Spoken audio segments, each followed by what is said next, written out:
Wah, gue udah lama nggak ke kantor lu nih bro. Cuman dari dulu tuh gue pengen nanya, ini siapa nih pelukisnya? Karena Ini ya? kayak nunjukin sesuatu gitu. Tapi Apa pelukisnya dulu lah, Lu siapa? tebak dulu, lu tebak. Apanya nih? Nggak, maksudnya ini apa? Gambar apa? Lukisannya ya? Iya. Ini orang ngapain? Yang pasti ini lukisan ini pasti di zaman zamannya mungkin udah 100 tahunan. Karena mungkin puluhan tahun yang lalu lah. Bajunya lah ya? Nggak mungkin tahun 50-an, karena orang tahun 50-an nggak mungkin pakai topi yang tinggi kan. Iya. Tapi ini bukan Jewish ya? Bukan Jewish. Karena kalau Jewish kan dia biasanya ada jenggot panjang gitu. Iya. Jadi ini sebenarnya, udah, lu tebakan itu aja. Lagi ngapain nggak tahu kira-kira? Lagi ngapain sih nggak tahu sih. Ini mungkin lagi ngantri di stasiun kereta kali ya. Beli tiket atau apa gitu. Jadi ini nama lukisannya dulu adalah Portrait at the Stock Exchange di Wall Street. I see. Dan ini karya dari Edgar Degas. Oke. Gitu. Dan Edgar Degas, kenapa gue pilih lukisan ini? Yang pertama adalah gue lagi cari satu lukisan yang memang color-nya cocok dengan interior kantor. Oke. Gitu. Ini kan kayak coklat gitu kan, terus Iya, ini iya. grey. Jadi kalau misalkan dan gue kebetulan orangnya monokrom banget gitu. Iya, betul. Hitam putih. Hitam putih gitu. Simple. Kalaupun ada warna ya mungkin yang lebih ke natural aja. Jadi ini tadi lu bilang apa nama lukisannya Portrait at the Stock Exchange at di the Wall Stock Street. Exchange di Wall Street. Berarti Wall ini Street. tahun di Amerika. 1900-an. Benar, lu benar tadi. Ini tahun 1900-an. Ya memang waktu itu ada namanya kan The Roaring Twenties kan. Ya mungkin ini lagi heboh-hebohnya waktu itu, Ya. sehingga dilukis gitu. Iya betul. Dan nggak tahu ya, bisa juga. Gua nggak dalamin sih, tapi bisa juga ini pada saat Great Depression mungkin bisa juga 1929 Bisa jadi, mungkin ya, bisa jadi. dari baju-bajunya. Tapi emang menarik sih, maksudnya lukisan-lukisan gitu ada meaningnya gitu. Nanti gue pengen Google lah, kayak maksudnya Iya. meaningnya apa sih dia lukis ini, dan waktu itu scene-nya itu lagi ngapain gitu mereka. Iya, karena buat gua sebenarnya kalau kita mencari satu artwork gitu ya harus cari yang sesuai dengan personality kita. Betul. Dan sekarang juga ada lagi satu tren yang baru ya, namanya NFT. Non-fungible tokens. Nah, itu ada beberapa artwork yang digital itu di NFT-kan. Kayak misalkan video teman kita lagi konyol, lagi mabok gitu ya. Yes. Itu bisa misalnya dia orang terkenal gitu ya. Iya, benar. Jadi bisa di auction gitu, tapi bayarnya harus pakai cryptocurrency. Dan digital original digital ininya, encryption-nya itu bisa jadi milik kita. Iya. Nah, salah satu yang udah berhasil di auction itu adalah Twitter pertamanya Jack Dorsey. Oh, ini CEO-nya Twitter ya? CEO Twitter. Jadi tweet pertamanya dia itu dijadikan artwork. Jadi di auction dijual, tapi hanya boleh dibeli pakai cryptocurrency. Jadi di NFT kan, jadi blockchainin. Itu di blockchainin ya? Blockchain kan. Dan memang itu jadi possible karena itu kan digital. Yes. Itu jadi possible kalau misalkan ada teknologi blockchain. Iya. Jadi ya secure. Secure dan ketahuan ini yang originalnya. Iya, karena kalau nggak pakai blockchain nggak bisa tuh. Benar. Iya. Sebenarnya konsepnya sama kayak lukisan juga sih. Jadi gue lihat lukisan ini sebenarnya kan juga pasti bisa aja orang print fotokopi habis itu ditaruh di ininya dia ya kan, Iya. di kamar dia. Iya. Ya sebenarnya sama juga kayak digital. Digital itu orang sebenarnya bisa juga dia copy. Iya. Tapi copy itu kan tidak asli. Yang aslinya adalah yang ininya Iya. gitu, sumber yang mungkin punya satu data atau encryption tersendiri gitu. Iya. Itu yang jadi the next big thing sih. Banyak orang yang tadi ya bukan siapa-siapa jadi tiba-tiba kaya gitu. Iya. Jadi buat teman-teman yang bingung NFT itu gambaran gampangnya ini kalau misalkan gua ambil dari Gary V. Ada orang yang tanya NFT itu apa? Coba jelasin dalam 30 detik gitu ya. Iya. Gary V mikir sebentar. Oke, NFT itu kayak kita beli skin di dalam game.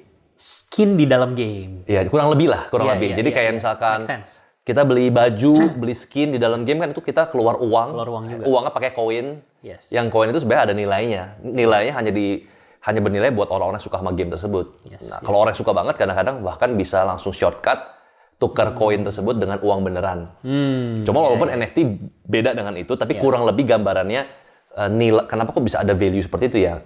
Value itu adalah ya karena majority orang itu menganggap itu punya nilai, ya Punya nilai. jadi bernilai kan? Kayak art aja. Maksudnya Iya. lukisan itu ya kenapa bisa mahal banget ya? Karena orang menganggap itu bernilai banget. Agree. Yeah. Menarik sih. Itu NFT, I think it's good gitu. Maksudnya it's the Ya, next big akan thing. jadi the next big thing ya. Nah, jadi kenapa nih gue undang lu dan karena lagi banyak nih istilah-istilah baru gitu ya, dan gue butuh orang yang memang paham. Ya kemudian bisa ditranslate, di-share ke teman-teman yang mungkin baru pertama kali familiar, kayak misalkan contoh NFT tadi, apa kepanjangan bro tadi? Non-fungible tokens. Non-fungible tokens. Ya, terus kemudian nanti juga kita akan bahas apa itu SPACs, Special Purpose Acquisition Company. Kemudian, kita juga akan bahas misalkan, kita nggak bahas Dewa Kipas di sini. Kita akan bahas misalkan, ya judul video ini nanti mungkin adalah Unicorn yang akan IPO. Unicorn IPO itu juga lagi menarik banget sih. Nanti kita bisa bahas. Nah, itu nanti akan relate juga tuh dengan SPACs gitu. Sure. Bro, ini kan kita lihat akan ada 2 unicorn yang kabarnya, gosipnya, tapi udah tersebar gitu ya. Gojek dan Tokopedia yang akan merge, kemudian plan untuk akan IPO. Sebenarnya mungkin bukan IPO atau gimana? Apakah akan listing di Indonesia? Apakah akan listing di luar? Apakah akan, coba boleh di-sharing nggak lu? Mungkin teman-teman butuh. Jadi sebetulnya Tokopedia and Gojek ini kan merupakan 2 tech giants yang ada di Indonesia. Yang satu Tokopedia valuasi terakhir kurang lebih sekitar 7,5 miliar, 7.5 billion US dollar. Kemudian Gojek itu 10,5 billion US dollar, 10,5 miliar US dollar. Hasil mergernya itu total kurang lebih sekitar 40 billion. Oh, jadi pas di merge malah jadi lebih besar ya? Lebih besar, pasti selalu gitu. Jadi kayak mereka melihat bahwa di merge itu lebih berharga karena scalability-nya dapat, kemudian sinerginya dapat, jadi lebih valuable lah. Jadi 10 tambah 7,5 sama dengan 40. Sama dengan 40, bukan 17,5 ya? Iya, benar. Padahal kan yang ngitung-ngitung orang finance ya. Orang finance kan mestinya math-nya pintar kan. Nah, tapi ini dia lebih pintar lagi karena 7,5 plus 10 sama dengan 10,5 sama dengan 40. Oke, kita ganti judul videonya nanti.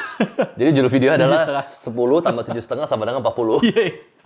Nah, jadi sebetulnya ya hasil merger ini ya, Tokopedia sama Gojek itu sebenarnya mereka sudah reach kesepakatan. Jadi based on the news yang sudah ada di mana-mana. Karena bisa aja berubah ya, itu kan news aja kan.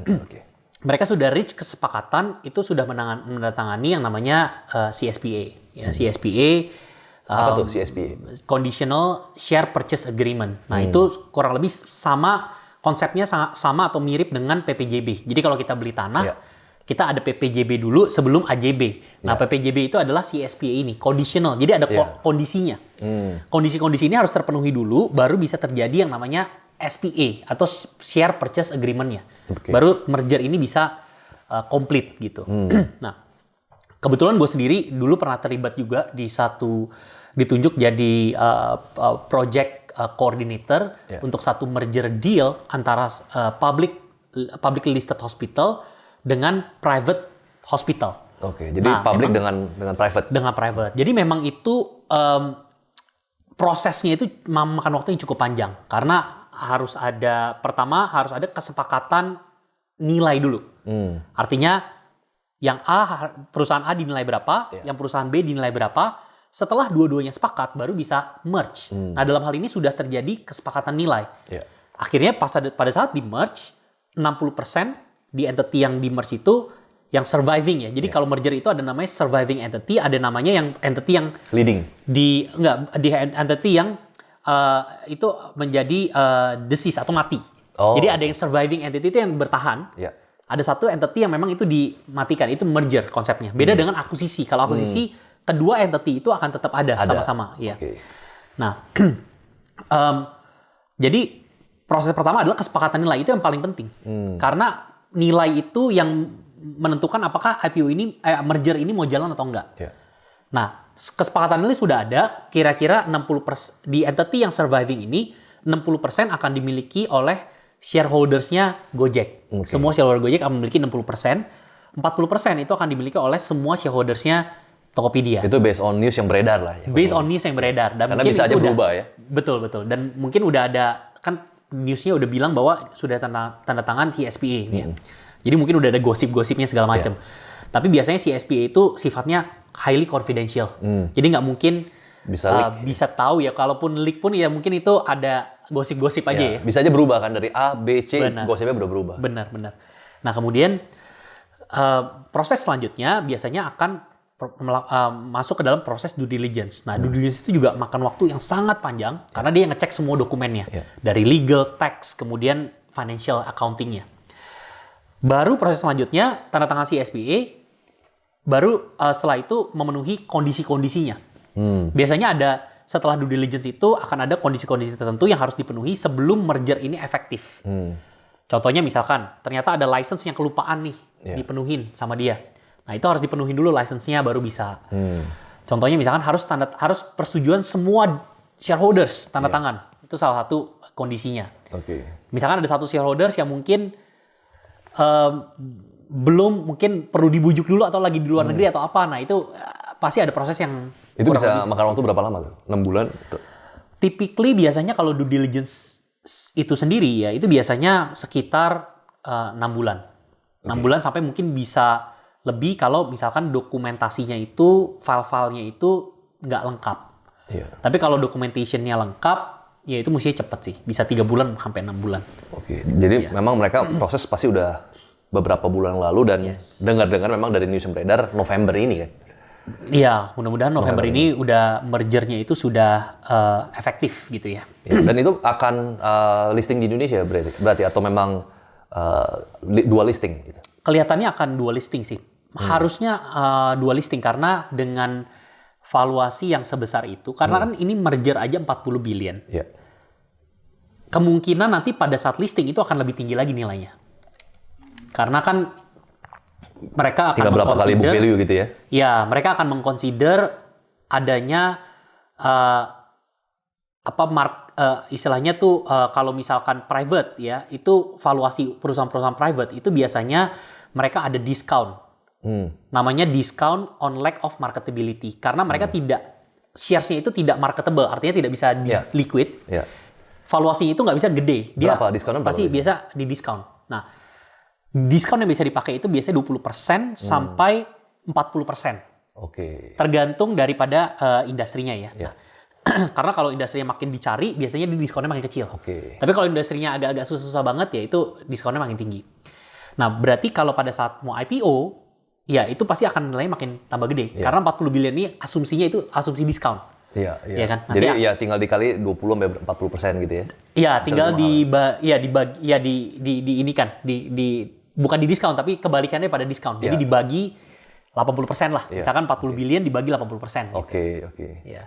Jadi kemungkinan dengan nilai sebesar itu, jadi kan kalau sekarang isunya itu 40 billion, IPO mungkin bisa lebih di atas itu. Berarti kalau misalkan dia mau seek public investor, kalau dia mau listing di publik, dia kan harus menyerap uang yang cukup banyak tuh. Supaya misalkan let's say dia mau lepas 20% saham. Nah, 20% saham dari, let's say, misalkan dari 50 billion aja deh. Itu udah market cap mungkin terbesar ketiga ya di Indo ya. Jadi pertama kan BCA. 800 triliun, kemudian BBRI 600 triliun, ini kurang lebih 500-an triliun. 500 sampai 600 triliun juga, bisa lebih daripada BBRI mungkin. Dan memang kalau di Indonesia, kalau kita hitung ya belum tentu bisa terserap semuanya. Bisa nyerap itu semua, belum tentu. Karena dari sisi investornya ini juga belum tentu dia bisa besar-besar gitu ya kalau di Indonesia ya. Kalau misalkan di US, investor individunya aja itu punya power untuk beli yang lebih besar individunya ya ketimbang individual investor yang ada di Indonesia.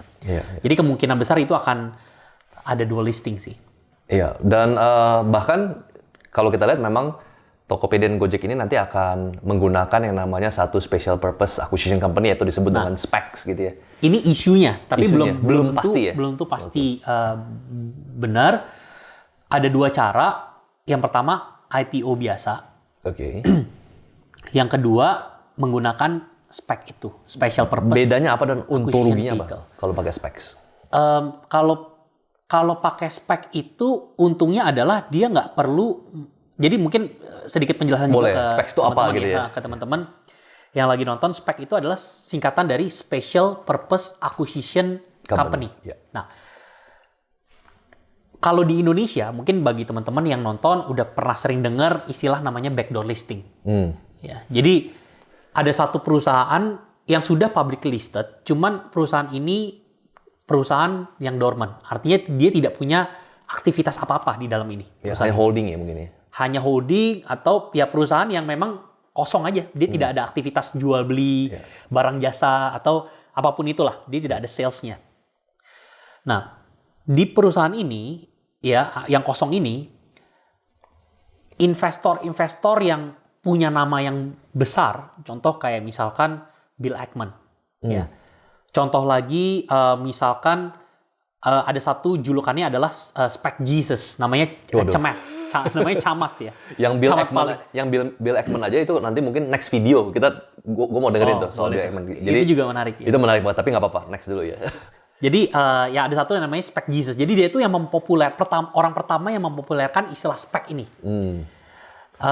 Namanya Chamath Palihapitiya. Dia sekarang sudah gather fund yang cukup gede di vehicle ini. Sampai artis-artis semua katanya jump in ya? Semuanya jump in. Stephen Curry gitu-gitu semua masuk ya. LeBron. Jadi konsepnya kayak gini, misalkan Bong. Kan punya, maksudnya figurnya harus, orang yang buat spek itu harus punya figur yang trusted. Karena kan dia attract uang itu ke dalam satu perusahaan publik. Dan perusahaan publik ini nanti terserah si manajer itu, dia mau invest kemana, dia mau caplok perusahaan mana gitu kan. Nah, yang Bill Ackman misalkan ya, dia bilang, oke, saya mau bentuk sebuah spek. Nah, kemudian dia akan akuisisi sebuah perusahaan publik yang kosong. Kemudian perusahaan publik ini diisi oleh investor-investor individual maupun institusi, terserah. Diisi dengan nilai yang sudah ditentukan oleh Bill Ackman ini nih. Nah, setelah itu spek ini kan harus menjadi bernilai. Caranya dia harus caplok aset. Dia harus akuisisi sebuah aset. Nah, aset yang diakuisisi itu biasanya tech company. Nah, kesulitan tech company yang terjadi sebelum-sebelumnya itu adalah mereka akan melalui proses yang sangat panjang untuk bisa mencapai IPO yang successful. Karena IPO itu prosesnya panjang. Trinity sendiri pernah IPO dan gua yakin pasti prosesnya hampir 2 tahun. Hampir 2 tahun kan. Nah, kalau ini nggak perlu panjang-panjang prosesnya. Tinggal as a matter of are you agree with this value pada saat yang kita akuisisi. Misalkan spek ini mengakuisisi sebuah company, let's say kita bilang lah Bukalapak. Ya, Bukalapak juga ada isu dia mau IPO pakai spek. Spek ini dia bilang, oke, saya mau akuisisi kamu dengan harga sekian. Uang yang dikumpulin di spek ini akhirnya dikucurin ke Bukalapak untuk membeli saham barunya Bukalapak. Ya kan, saham baru Bukalapak akhirnya dikucur uang ke Bukalapak. Uang ini dipakai untuk pengembangan Bukalapak ke depannya. Ya kan, lebih besar lagi. Konsepnya sama dengan IPO biasa. Kalau IPO biasa kan berarti entity Bukalapaknya yang di IPO kan. Dia baru nyerap uang publik ke dalam sana.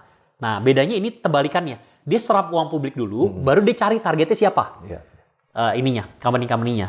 Ya, kurang lebih konsepnya spek, kurang lebih seperti itu. Oke, ini cukup clear. Dan nanti berarti ketika ini kan udah perusahaan publik ya, berarti nanti untuk bisa menyerap dana masyarakat yang lebih besar dengan valuasi baru, itu adalah dengan right issue, betul ya? Dengan right issue, karena kan perusahaan ini, uang itu harus masuk ke dalam perusahaan. Ya, jadi untuk uang masuk ke dalam perusahaan itu harus right issue, bukan beli sahamnya existing shareholders. Nah, yang kedua, tadi kan udah dijelasin tuh specs. Kalau dual listing itu gimana sih, bro, mekanismenya? Nah, listing, jadi maksudnya apakah listing di dua negara yang berbeda atau gimana? Jadi gini, IHSG, kemudian New York Stock Exchange, kemudian ada Hang Seng, yang kan ada Hong Kong Stock Exchange dan lain sebagainya. Mereka itu kayak pasar. Namanya juga kan market kan, pasar sebenarnya.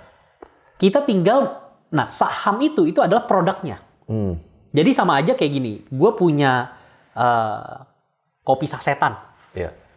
Gue boleh dong untuk taruh listing kopi sasetan gue ini di supermarket, let's say misalkan Ranch Market gitu ya. Satu nih. Kemudian gue boleh dong taruh kopi sasetan ini untuk gue list, untuk gue taruh, titipin di misalkan Kemcik, misalkan gitu. Nah itu kurang lebih IHSG dan lain-lain sebagainya, stock market itu. Free market lah. Itu sebetulnya kayak supermarket aja. Dia cuma tempat di mana buyer and seller itu ketemu. Platform di mana buyer and seller itu ketemu. Jual beli. Nah, jadi kalau dual listing itu ya sebetulnya hanya itu konsepnya. Kita mau lepas untuk nyerap di Indonesia, kita mau lepas berapa persen. Di luar negeri kita mau lepas berapa persen. Nah, itu nanti akan menyerap tipe investor yang berbeda juga dan regulasi di masing-masing market itu berbeda. Ya. Listing, kalau dua listing itu memang kekurangannya adalah kita harus maintain pembukuan di dua negara karena dua negara itu punya pembukuan yang berbeda-beda. Ya. Jadi satu di Indonesia punya peraturan pembukuan yang itu beda, ya kan? Accounting Association-nya peraturannya beda dengan di US juga berbeda. Jadi ya itu, legalnya juga berbeda karena kan kita harus ngikutin peraturan, misalkan kalau di US ya harus ngikutin peraturan legalnya US. Kalau Indonesia juga seperti itu. Oh ya, sebelum gue lanjutin ya, gue pengen kasih tau ke teman-teman semua bahwa ini disclaimer on ya. Jadi ini bukan kita memberikan rekomendasi. Jadi semua kita bukan endorse saham apapun di sini. Jadi teman-teman make sure hanya terima ini berupa informasi. Tapi keputusan atau kebijakan kalian mau beli saham apapun itu tanggung jawab masing-masing ya. Yes, betul. Nah ini cuma buat bercanda aja, kayak kan nama kode sahamnya apa bro ya? Ini mau bercanda aja, buat bercanda aja. Iya. Kan Tokopedia, Gojek ya. Iya. Ada yang bilang mungkin Go-nya mungkin di depan. Kalau karena kan dia yang duluan ya. iya, Dia kalau lebih besar. Lebih besar kan 60% kalau gosipnya. Tapi kalau Tokopedia duluan ya jadi Toge ya. Toge. Iya. Banyak sih kayak meme-meme gitu mungkin nanti akan dibuat tuh meme-nya ketika beritanya udah mulai ini ya. Betul. Udah mulai muncul kayak kemarin Dewa Kipas aja begitu menang, begitu lawan si Iren Grandmaster. Langsung banyak meme-nya. Betul. Dia lagi perhatiin papan catur kemudian kayak di crop. Iya, benar. Dipindahin ke dia lagi ngeliatin di toko emas, lagi ngeliatin emas gitu. Iya. Gue yakin sih bakal banyak banget. Ya tapi kayaknya sih mungkin awalan Go lah. Nah tapi yang interesting gini bro, ini kan kalau udah jadi market cap ketiga terbesar ya di Indonesia. Yes. Menurut lu kira-kira kalau misalkan orang-orang invest, ini buat ya pandangannya bukan rekomendasi, masih ada potensi untuk naik gak sih? Gitu. Maksudnya apakah ini akan jadi investasi yang bagus gak sih untuk para investor? Nah untuk market Indonesia, misalkan dia listing di Indonesia nih, ini akan menjadi listing tech company. Ya tech company sebenarnya udah sebelumnya udah ada yang listing, cuman nggak punya power yang sebesar Tokopedia dan Gojek, nggak punya istilahnya impact yang sebesar Tokopedia dan Gojek gitu. Yang lain-lainnya ada yang kecil-kecil dan itu nggak begitu kedengeran ya. Jadi bisa dibilang merger dan IPO-nya Tokopedia Gojek ini di Indonesia ini akan menjadi satu benchmark. Dan dunia akan melihat gitu loh. Investor-investor gede dunia itu akan melihat ini seperti apa IPO-nya. Apakah ini successful atau enggak. Dan yang paling pentingnya lagi adalah, ini yang paling bikin gue penasaran itu adalah, gue pengen lihat dalamnya Tokopedia dan Gojek kayak gimana sih laporan keuangannya. Karena selama ini kan kita nggak tahu cuman ada valuasi sekian gitu ya. Iya, betul. Nah, jadi dengan adanya IPO ini, semuanya akan bugil istilahnya. Semuanya akan telanjang gitu ya. Dan kelihatan, oh Tokopedia tuh begini toh laporan keuangannya. Gaji employee-nya tuh segini toh, misalkan ya. Margin dia tuh segini toh, ya kan? Itu kelihatan semua tuh. Ya kan? Bahkan ya sampai detail lah, di annual report pasti dikasih lihat secara detail. Nah, jadi ini akan menjadi satu gambaran, satu benchmark untuk bisa ngebawa apakah tech IPO itu bisa successful di Indonesia. Tokopedia dan Gojek ini bisa jadi satu benchmarknya. Nah, untuk bisa successful, harga saham dia harus naik. Karena kalau tiba-tiba IPO dan turun, itu akan berbahaya bagi semua tech company yang mau IPO di Indonesia. Contoh misalkan Bukalapak, dia juga lagi siap-siap mau IPO. Traveloka mungkin. Traveloka juga udah mau siap. Hampir semua unicorn. Kan unicorn kalau nggak salah ada kurang lebih sekitar 5 lah. Udah 10 tahun lah investment horizon mereka dari venture capital kan. Yes. Jadi time to IPO atau exit gitu. Iya benar. Jadi time untuk serahkan sedikit sahamnya mereka untuk publik gitu kan. Ya, jadi mestinya sih harusnya naik karena optimismenya itu kan sebenarnya naik atau turunnya saham itu sebetulnya tergantung dari optimisme orang-orang terhadap masa depan Tokopedia sama Gojek. Kalau mereka melihat bahwa Tokopedia, Gojek ini punya masa depan yang bagus banget dan dibikin hype-nya gitu ya. This is the first unicorn company dan dekakon yang IPO di Indonesia. Wah, itu pasti orang akan buru-buru beli. Ketika makin banyak orang yang beli, itu akan naik. Karena dari hype-nya udah mulai kerasa waktu pas kita ngobrol-ngobrol di Clubhouse lah. Itu juga mulai kedengeran bahwa gue pengen beli gitu ya. Dan bahkan ada yang pengen nitip atau ada nggak insider nih yang punya ESOP-nya? Iya, benar-benar. Ini perusahaan mereka gitu ya, yang pengen dibeli atau apa? Dan dengan market cap sebesar itu, top 3 gitu ya. Bahkan kalau misalkan naik aja bisa jadi top 2 Bisa atau top 2 atau top 1. atau top 1 gitu ya. Itu kan sebenarnya juga akan menjadi incaran lah, target bagi fund manager besar, Iya. bagi fund-fund besar, karena fund-fund besar juga ketika mereka invest di portofolio pasti mereka akan bagi kan, dan pasti majority dari portofolio investment mereka pasti akan ya fokusnya di top 3, top 5, atau top 10. Betul. Jadi ya ketika itu udah jadi satu market cap yang Iya. top 3 ya otomatis ya dia udah jadi Dia harus gravitasi Iya, harus gravitasi. akan narik yang lain semua. Jadi fund manager harus ada portfolio di portfolio mereka harus ada itu. Iya, betul. Itu udah kayak Mau nggak mau dia harus beli kan? Betul. Udah SOP-nya kan? Ada SOP ya benar. Iya. Cuman ada juga sudut pandang lain bahwa ya itu venture capital yang invest di unicorn itu kan mereka udah time horizon-nya udah 10 tahun gitu ya. One day mereka harus exit. Ya mereka juga udah invest dari cukup lama, dan ketika mereka exit tersebut kan ada possibility kan mungkin malah ya saham bisa turun. Soalnya gitu. dijual ya. Dijual gitu. Gimana kalau menurut lo? Itu bisa terjadi. Kalau misalkan, ya contoh misalkan kayak IPO-nya Uber itu kan nggak begitu successful. Karena begitu IPO, nggak berapa lama sahamnya turun. Oke. Beberapa IPO yang sebelumnya juga seperti itu. Salah satunya valuasi yang terdiskon cukup gede itu kan yang kemarin-kemarin itu ada WeWork. Itu juga seperti itu kan. Nggak jadi juga kan? Nggak jadi IPO karena animonya kurang. Iya, iya. Ya, kurang. Nah, jadi ya itu bisa terjadi sih. Bisa terjadi, tapi kalau menurut gua ini kan jadi satu gong ya. Kayaknya mestinya gong itu nggak akan jadi apa ya? Jadi istilahnya memble gitu. Iya, nggak jadi kentang gitu ya. Nggak jadi kentang ya. Iya, Kayaknya mestinya sih harusnya ini walaupun dilepas, walaupun maksudnya venture capital ataupun investor-investor yang punya sahamnya Tokopedia dan Gojek, mungkin mereka akan berpikiran mendingan gua hold karena nggak berapa lama pun ini akan naik. Iya, betul. Karena hype-nya udah ada, gue hold 1 tahun aja, itu mungkin bisa naik 100% mungkin. Iya, Mendingan gue hold aja daripada gue lepas kan. Betul. Kayaknya sih enggak sih. Mungkin ya kemungkinan besar akan naik. Wah, interesting. Mudah-mudahan kalau ekonominya nggak ini ya, kadang-kadang tergantung itu. Jadi udah perusahaannya seksi, Iya. Perang tiba-tiba. tapi tiba-tiba perang dunia gitu. Nah itu bisa kacau tuh. Nah, ini interesting ya. Kalau misalkan 10 ditambah 7,5 kan harusnya 17,5. Iya. Tapi di dalam capital market ya itu bisa jadi 40 gitu. Nah, jadi inilah bagaimana cara capital market bekerja gitu ya. Mungkin Bro Daniel boleh sharing ke kita. Iya. Kenapa kok kita pelaku bisnis atau investor itu harus masuk di capital market? Iya, jadi kalau misalkan kita lihat ya sepanjang 10 tahun terakhir nih. Ya.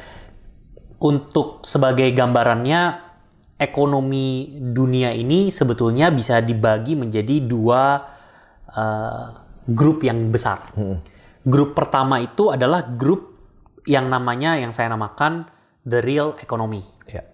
The real economy itu adalah di mana real goods and real services itu ditransaksikan. Ya. Jualan kopi, jualan apalagi misalkan makanan-makanan ya, tumbuh-tumbuhan dan lain sebagainya. Itu di real economy. Ya.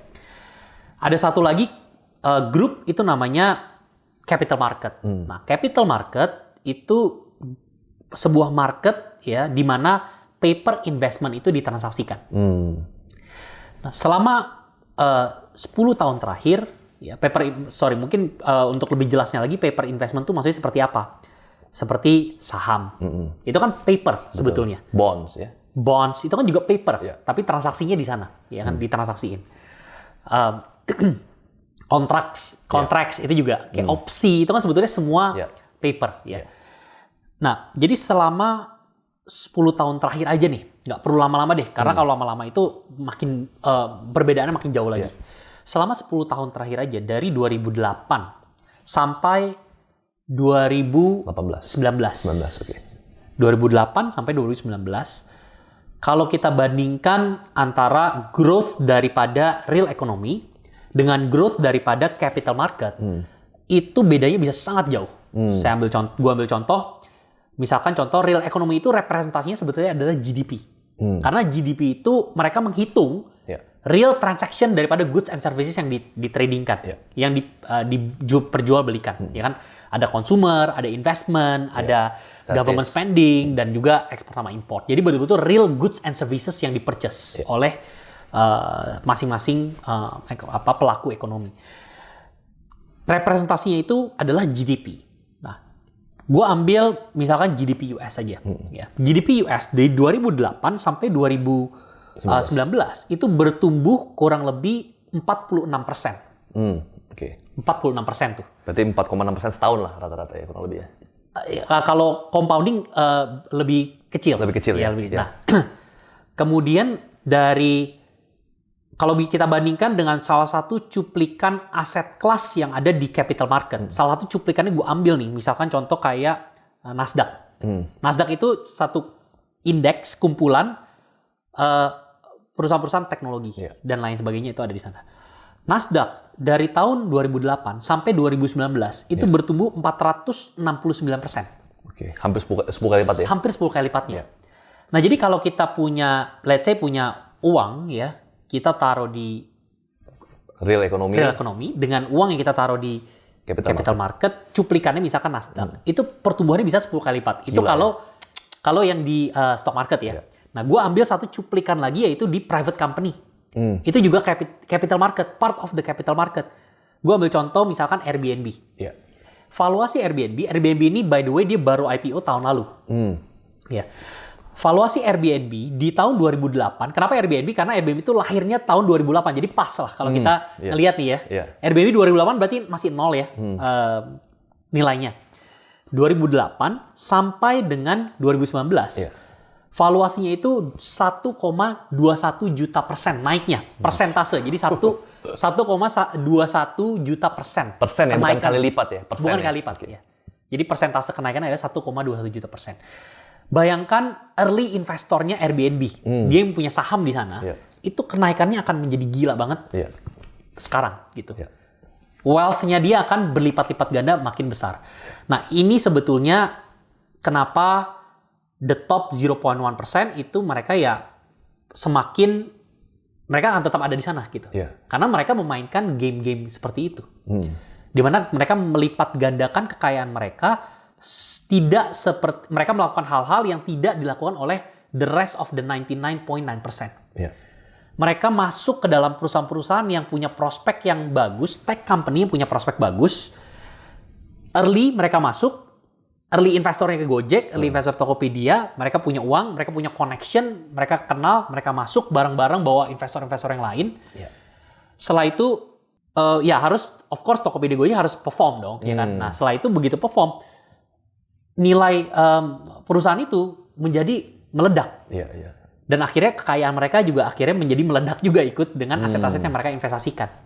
Gitu. Jadi kurang lebih yaitu perbedaannya antara dua universe yang berbeda. Universe yang berbeda antara real ekonomi dengan capital market. Gitu. Mungkin itu kali alasan kita juga ya saya bareng Bro Dani, Bro Vincent dan Bro Andika Sutoro Putra kita bentuk venture capital firm untuk supaya kita bisa melihat ya ada hyper growth dari ya di capital market tadi. Tapi kita memang masuk fokusnya ke private company yang untuk akhirnya kita kembangkan. Betul. Nah, kebetulan nih, ini teman-teman kalau ada yang lihat buku ini ya. Ini itu nggak dijual ya? Ini nggak dijual. Ini portfolio report 2020 dari Solve Ventures. Ini ada 134 halaman dan ini nggak dijual. Ya, jadi ini strictly confidential. Jadi ini adalah report dari mungkin 15 companies yang memang sudah diinvest oleh Solve Ventures ya. Jadi kenapa juga kita melihat yang namanya private company atau startup di Indonesia itu punya potensial hyper growth tadi. Yaitu karena waktu Dani pulang dari US, kita sebenarnya udah kenalan 15 tahun lebih, 15 tahun lebih. Kemudian ngobrol-ngobrol, saya di properti, ya kenaikan properti, teman-teman tahu bagaimana cara bisnis properti, saya sudah tahu. Tapi ketika saya ketemu dengan Bro Dani, wah ini interesting banget, banyak hal yang ternyata saya belum tahu gitu ya. Karena memang Bro Dani dia udah lebih dari 10 tahun di capital market gitu ya. Nah mungkin boleh sharing sedikit ya sebagai closing atau penutupan nih dari sharing kita, ini sudah cukup panjang nih. Udah mungkin 30 menit lebih. 30 menit ya. Ya, kira-kira menurut lo kira-kira private company di Indonesia itu apakah ini untuk semua orang? Kalau public company kan mereka bisa invest. Gimana caranya supaya bisa invest di private company ya? Bayangin kalau misalkan jadi early investor dari Airbnb. Iya, iya. Jadi memang investment di private company itu a bit risky, memang betul itu. Iya, maksudnya successful. Apakah perusahaan ini bisa going into the next level itu banyak komponen-komponennya lah. Di luar sana udah banyak survei segala macam yang bilang gitu ya. Untuk masuk ke dalam private company, ya tentunya kita betul-betul harus ketemu dengan entrepreneurs yang tepat. Kalau stock market kan gampang, kita tinggal buka aplikasi saya, buka aplikasi gua, stock market kita pilih kan. Ini sahamnya perusahaan yang mana yang gua invest nih. Kalau private company nggak bisa begitu, nggak ada listnya. Kita benar-benar harus ketemu in person kadang-kadang atau dia harus kirim, harus dikenalin sama siapa dan lain sebagainya. Jadi akses untuk masuk ke sana itu tidak mudah untuk mendapatkan yang the best of the best. Gitu. Jadi untuk salah satu caranya ya bisa participate di venture capital, apapun itu bisa menjadi satu vehicle untuk kita bisa investasi di sebuah menjadi limited partner di sebuah perusahaan venture capital, di mana venture capital ini tugasnya adalah untuk mengattract potential startup companies. Itu satu. Dan kedua, dia bisa ajak venture capital yang lain yang punya yang bisa membawa perusahaan ini ke level selanjutnya untuk ikut invest juga. Jadi enaknya seperti itu. Bisa ada multiplier effect-nya. Iya, dan ini ini bukan cuma sekedar isi dari company profile, tapi memang reporting juga yang menarik banget karena performance dari private company dan rata-rata itu dalam 1 tahun terakhir during pandemic COVID-19 itu naik 2-3 kali lipat. 2-3 kali lipat. That's true. Jadi perusahaan-perusahaan yang kita invest di South Ventures gitu ya, ada banyak lah. Ada Sika, kemudian Amazara, atau Spector, kemudian RCT6. RCT6 dan lain sebagainya. Itu Finfok juga ya, dan lain sebagainya. Jadi itu juga punya growth yang sangat amazing di 2020. Despite pandemic kan, jadi despite pandemic, compare to 2019 yang tidak ada pandemic, malah 2020 itu growth mereka itu bisa 2 kali lipat, 3 kali lipat, bahkan 5 kali lipat lebih besar. Nah, jadi buat teman-teman, kalau misalkan kebetulan ya Bro Dani akan punya satu second account, karena kalau yang Instagram account-nya Bro Dani itu lebih ke personal life gitu ya. Dan saya yang sebenarnya encourage Bro Dani, sebelumnya ini bukan orang yang sosial media, Bro Dani bukan orang sosial media, dia bukan orang yang suka panggung, jadi saya yang dorong terus, bro. Ini banyak banget ilmu yang sebenarnya teman-teman tuh harus dengerin. Makanya saya ngejar Bro Dani juga untuk bisa sharing di YouTube-nya saya. Dan akhirnya Bro Dani udah putusin, oke, personal account, dan Bro Dani akan punya satu Instagram account yang bahas tentang capital market. Teman-teman bisa belajar di sana, mungkin news atau hal-hal yang seperti SPAC, seperti NFT, mungkin kedepannya banyak informasi-informasi yang update gitu ya. Nah, teman-teman bisa follow Instagramnya Bro Dani dan juga second account-nya. Itu lihat di link di description di bawah. Thank you Bro Dani. Jangan kapok. Thank you so much. Jangan kapok. Tadi gue janji sama Dani itu cuma 18 menit ya, atau 20 menit, akhirnya lebih 40 menit. Oke, sampai ketemu ya nanti. Oke, thank you bro. Thank you bro. Thank you. Lepas dulu.